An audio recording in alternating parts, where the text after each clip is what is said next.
Hello guys, another day, another video na naman tayo guys. Ngayon magpapatubo tayo ng kalabasa.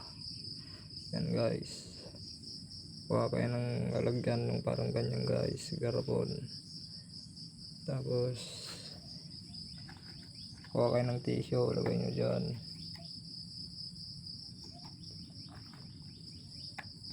Para madaling tumubo guys.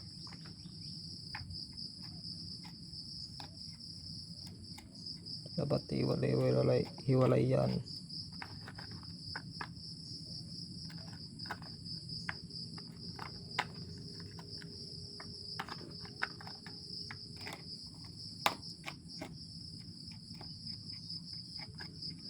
Tapos basahin nyo konti. Yun.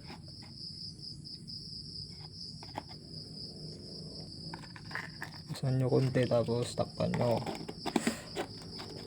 Tapos tignan nyo nung after 24 hours. Bukas guys, tignan nyo, tutubo na yan. Yan pa yung iba guys. Ito pala yung variety ng kalabasa ko guys. Yan. Yan yung iba guys. Yan yung variety ng kalabasa ko.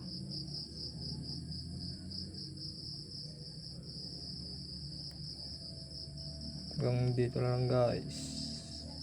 Thank you.